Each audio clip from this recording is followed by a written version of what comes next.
Okay, let's see what you guys thought. First question, why is the film called Rush Hour? So this group said, oh, because things feel rushed. Things are always moving quickly. And just like in a real rush hour, there are lots of people in every scene, lots of people doing things. People are getting in each other's way. And because when the little girl is first kidnapped, the bad guy says, oh, there's no problem. It's just rush hour. But the real reason the film is called Rush Hour is because, like, what else are you going to call it? There doesn't really seem to be a good title for this film. So you might as well call it something short that people can remember. Um, so like really thinking about the film's title shows us that the film doesn't seem to be there doesn't seem to be a specific part of the plot that is obvious or clear enough to hang a title on. Question 2, the film's use of sound. So this group noticed that in the fight scenes, like the punching and hitting and the gunshots were all very obvious. And in fact, the obviousness of these sounds helps us to understand what's going on in the fight sequences. If you watch this movie with the sound off, it may be hard to understand who's hitting whom, who's shooting at what, but the sound gives us that extra information. So our ears tell us when somebody gets hit or when something gets shot. But the use of sound here is quite different from real life, right? In real life, if you punch somebody, it doesn't make a loud psh sound. And or if you shoot a gun, the gun is much louder than in the movie. And the bullet, when the bullet hits something, it may not make a real sound. These are here to help us understand the scene. This group also talked about the film's use of music, which is also quite interesting. Aside from the music that's part of the story, like the characters sing or dance along with that music, the background music is often there, according to this group, to guide us in the speed or the tempo of the scene. So like if the scene is very fast, the music will speed up. If the scene is not very fast, we may not even have any music. So this is different from films that try to use the music to tell you what to feel. In this case, it's merely guiding us on, oh, like we should prepare for more action or we should prepare for like a quiet conversation. And then sometimes the film uses background music to help change the setting. So not only do we see that it's a new location, we sometimes also hear that it's a new location. For example, when they enter Chinatown for the first time, the film plays like very cliche Chinese music that's not actually Chinese music. Question 3, Carter's investigation strategy. So the group that took this question said he has 3 main strategies. The first one is to tell jokes, make people relaxed. And in that case, maybe people will be more willing to give him information. On the other hand, people might feel annoyed and be less willing to give him information. So it's a toss up. The second strategy is to try to gain some leverage or control over people, to try to to kind of force the other person to give him information. Uh, and this is quite effective, but it's also illegal. As a police officer, he's not supposed to do that. But this is also kind of a meta joke because he works for the LAPD. And as the film says, the LAPD is the most hated police department in the country precisely because so many LAPD police officers do this kind of illegal thing. And the third strategy is he will often use people he knows. He will ask people with whom he has a relationship. And so like he'll say, "Hey, I know your mother," or we're good friends. You should help me out. And that also encourages the other person to give him more information. And then the second part, does it work? Surprisingly, it does work. If you think about it, Carter actually did get all the necessary information to figure out who's the bad guy and what's going on. Now, at the same time, his methods also cause a lot of chaos.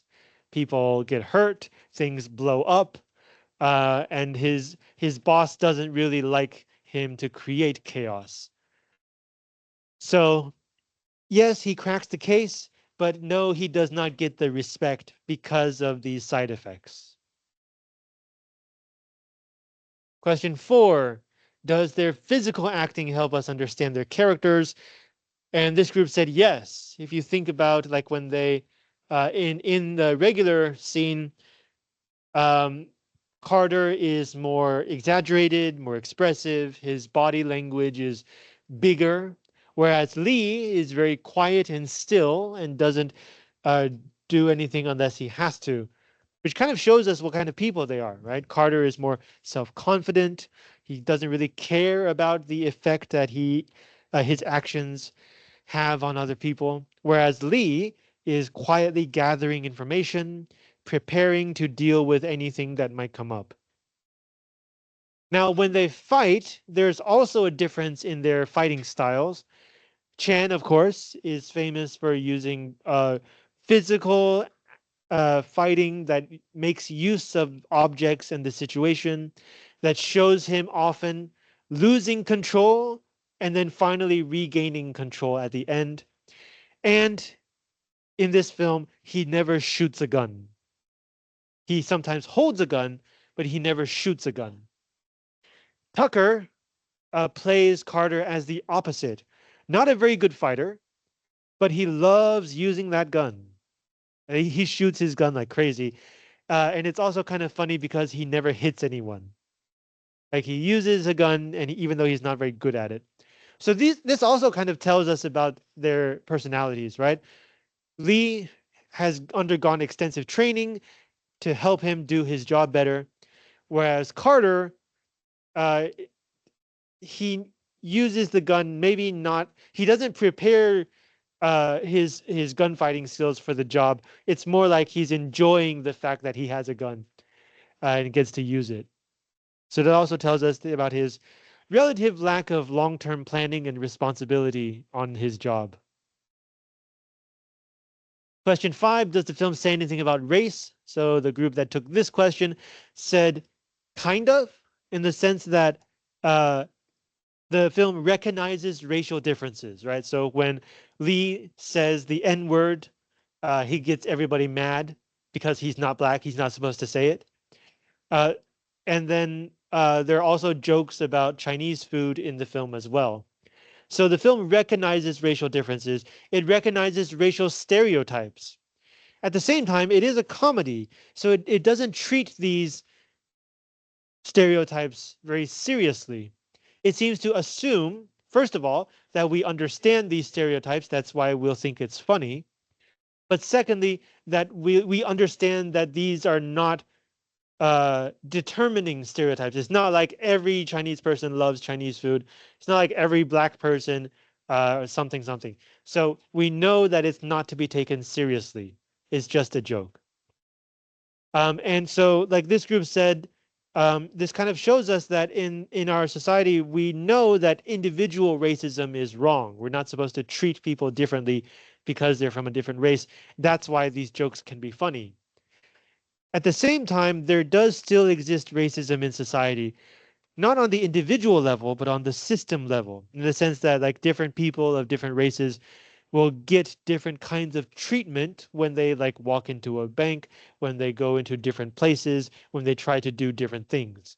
Not because any one person dislikes their race, but because the structure of society kind of attaches different value judgments onto people from different groups. Um, and so this kind of racism, the film doesn't really have much to say about. So we can say that the film is between two different kinds of racism. It's past the individual kind, but it doesn't yet deal with the systemic kind. Question 6, is Carter's treatment of women offensive? This group said yes, but also no. So like if you just think about what he does and what he says, then yes, it is offensive. But for some reason, it doesn't feel offensive. And they say that this is because of Chris Tucker's acting. The way that he portrays Carter is not as somebody who's serious. It's always somebody who's joking around, playing around. So even when he like sexually harasses Johnson, um, we feel like he doesn't mean it. He's not trying to make her feel uncomfortable. He's not trying to get her to have sex with him or whatever. Even when he says you want to go out on a date, we don't really take him seriously, and that's why it doesn't feel offensive. And so we see that um, whatever the situation is in real life, it can be portrayed very differently if you enter a courtroom or you have your words and actions recorded down on paper. Um, so, like, we should be aware of this fact. Just because it doesn't feel bad at the time doesn't mean that it is not bad. And finally, question 7. This group said that especially how the film treats women. Building on question 6, the film often treats women as the butt of a joke or like the punchline of a joke.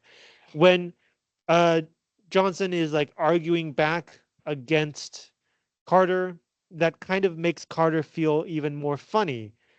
The idea being that uh, she can defend herself. She's not really the victim in this situation.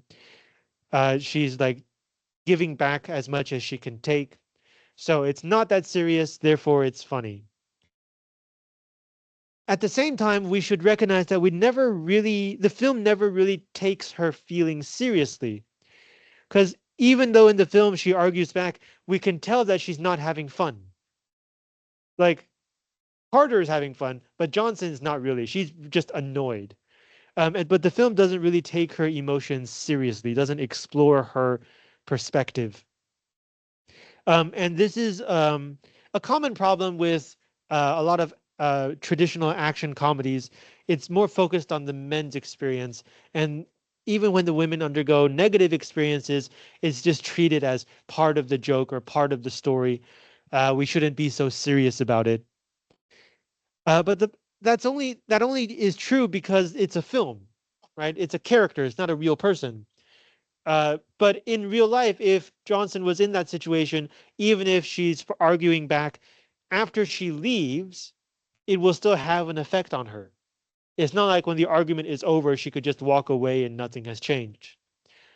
So like when we watch these slightly older films that don't take gender like sexual harassment or gender equality that seriously, we should keep that in mind, that there's a difference between what you see in a film and what it feels like in real life. And the other main female character in the film is the little girl who gets kidnapped. And that also is interesting in a very stereotypical way. Like this group mentioned, if it were a little boy who was kidnapped, the film would feel a little different. And it's because the society we live in, it's easier for us to accept that a young girl is a victim and a little bit harder to accept that it could be a young boy. There's a little bit of a gap there. But we can also feel this difference because the young girl in this movie fights back, right? Near the beginning, when they grab her, she's able to like hit her kidnapper and make him bleed, kind of kick him. Now, when that was happening, you guys were laughing. Even though we were watching a little girl get kidnapped, you were laughing. And I think that's because, again, it goes against our expectation. We don't expect her to fight back. So when she does fight back and it's effective, it feels kind of funny. Uh, and so once again, we're not really, even though the little girl is screaming throughout the whole scene, we're not really taking her feelings seriously. We're treating it as part of the comedy plot. So once again, a reminder that a film is not real life, and that we should be careful not to let this kind of limited logic bleed into how we think of and interact with people in real life. Okay, questions about today? All right. Next week, we're going to watch another long movie, and then we're going to wait until the week after to discuss. And Oh, wait, how many people have seen Rush Hour before today? No? What, just you? Really? That's incredible. Wow, like we must be really old. Next week's movie, I'm pretty sure a lot of you have seen before. You'll find out. Uh, so it'll be interesting to find out if it feels different when you're watching it in a classroom with your classmates and a teacher who will ask you questions about it later. All right, see you next week.